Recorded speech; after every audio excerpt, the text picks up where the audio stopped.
Stated Clearly presents What is the evidence for evolution? The theory of biological evolution makes two very bold claims about living creatures. First, all living things on Earth are related. They evolved from a common ancestor. Second, the evolution of living things is powered by natural processes, things which can be studied and understood. But is there really any evidence that these two claims are true? Yes. There are so many observable facts from so many different fields of study that the only way we can even begin to talk about them is to group them into categories or lines of evidence. To keep things simple, here we'll focus on evolution's first claim that all living things on Earth are related. We cannot tackle the entire tree of life at once. After all, there's an estimated 8.7 million species alive today. So instead, we'll focus most of our attention on one fairly small but fascinating branch of the evolutionary tree, cetaceans. This branch includes whales, dolphins, and porpoises. Biologists tell us that all these creatures are closely related, and that the entire group evolved from an ancient four-legged land mammal. Instead of taking their word for it, let's look at the facts. We'll start by looking at a few from the field of comparative anatomy, the study of differences and similarities between living things.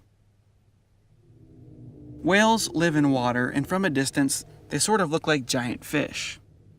A close inspection of their anatomy, however, tells us a very different story.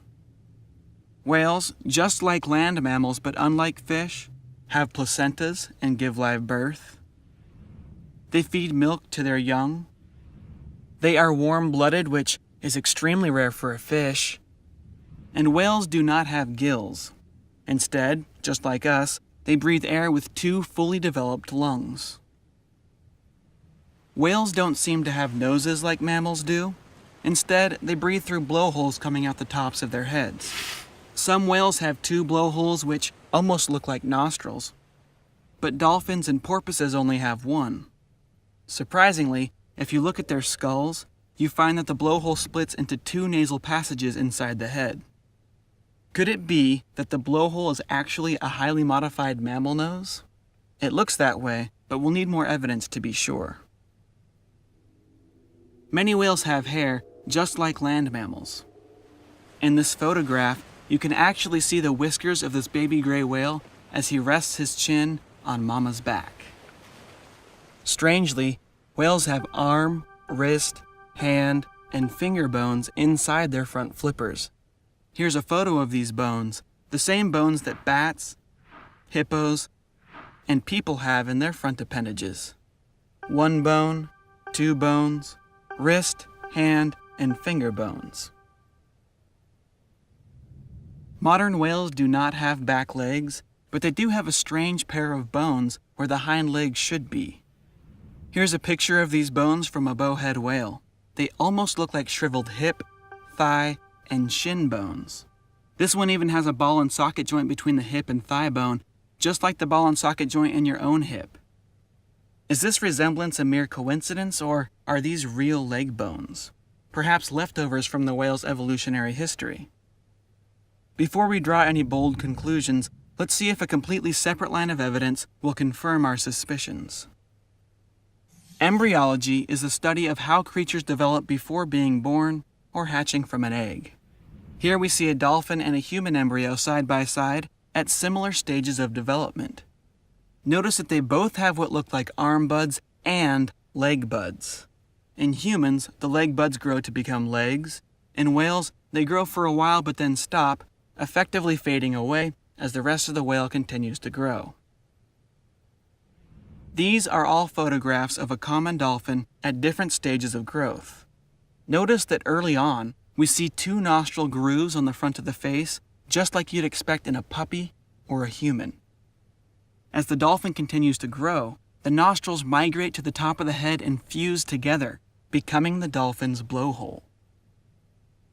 So far, we have multiple facts from two independent lines of study, comparative anatomy and embryology, that are both telling us the same story. The ancestors of whales were once four-legged land creatures. Will the fossil record act as a third witness, confirming this idea? These are two species of extinct basilosaurid whales. These animals are known for multiple well-preserved skeletons, and they appear to have lived side by side roughly 34 to 40 million years ago. In this photograph, we're looking down at the top of a basilosaurid skull. This is not a model or a cast. These are the actual bones which were pulled from the ground. Notice that the nasal opening is not on the top of the head like those of modern whales, and not at the end of the snout like those of land mammals. Instead, it's right in the middle. This is an intermediate species, exactly what evolution tells us we should find. At the back end of a basilosaurid's body, there are small, yet fully developed hips, legs, ankle, feet, and toe bones. These legs are far too small for walking on land, but they may have been useful while mating or for scratching away parasites and itchy skin. Evolutionary theory tells us that the further we go back in time, the harder it should be to distinguish whales from normal land mammals. Meet Myocetus. The hip bones of Myocetus seem sturdy enough to walk on land, but this animal is considered to be a whale for many reasons. Their skeletons have all been found among fossils of sea creatures, which tells us they lived in the ocean. Their short legs, combined with long, flat fingers and toes, suggest they were strong swimmers with webbed hands and feet. Here we see the bottom side of a Myocetus jaw and skull. Her teeth match those of the basilosaurid whales we saw earlier, and the unique structures of her middle ear bones match those of basilosaurid whales and modern whales. Myocetus appears to be a walking whale. Scientists have found the fossils of many ancient whale-like mammals and continue to find more. Together, these fossils blur the line between four-legged land mammals and fully aquatic modern whales, solidifying the idea that whales indeed evolved from land creatures. Now let's look at a fourth line of evidence, DNA. DNA molecules contain chemical codes which act like recipes for living things. Without ever looking at bones, embryos, or anatomy, researchers can compare the DNA code of different living creatures to find out who is most closely related to who. Whale DNA has been compared to all kinds of other animals, fish, sea lions, you name it, and so far, the closest genetic match is to the pudgy, water-loving hippopotamus.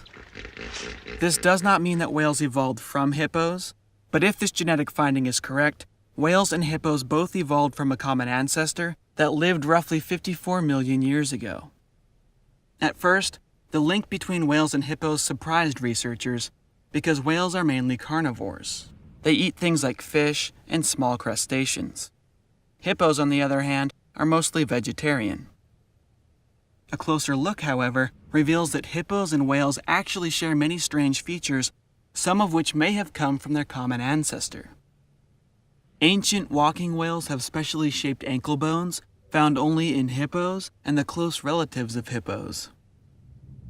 Just like whales, hippos are known to give birth and even nurse their young underwater. They both have multi-chambered stomachs, which is common for herbivores but is almost unheard of for meat-eating mammals. They are both missing a coat of fur, and here's a fun fact. Whales and hippos are among the only mammals on Earth that have internal testicles. So there you have it. 4 independent lines of evidence all tell us the exact same story. Whales evolved from 4-legged land mammals. But the history of whales is not the only evolutionary history that we've been able to work out. We know from fossils, DNA, embryology, and many other lines of evidence that bird wings are actually modified arms and claws. Birds evolved from dinosaur-like ancestors. We can also clearly see that bat wings evolved from 5-fingered hands, very similar to those of monkeys and shrews. We've found that humans share a fairly recent common ancestor with chimpanzees, that mammals evolved from reptile-like creatures, those reptile-like creatures evolved from amphibian-like creatures, those amphibian-like creatures evolved from fish-like creatures, and fish, if you go back far enough, share a common ancestor with segmented worms. So to sum things up, thousands of observable facts from completely independent fields of study have come together to tell us the exact same story. All living things on Earth are related. I'm John Perry, and that's a basic overview of the evidence for evolution, stated clearly. Thanks for watching our show. If you enjoyed it, be sure to share it with your friends on Facebook and Twitter. If you want to learn more about whale fossils, and who doesn't, we have links in the description of this video that take you to articles on our website. Special thanks to Tyler Proctor, Zed Gassib, Anthony Danzel, Leon Z. Newman, Rosemary Moscow, and Jordan Colbert. All of these folks volunteered their time and talents to make this animation happen. Special thanks to Dr. Philip D. Gingrich and Dr. Hans Tevison. They both volunteered hours of their time advising us and preparing images of fossils and embryos.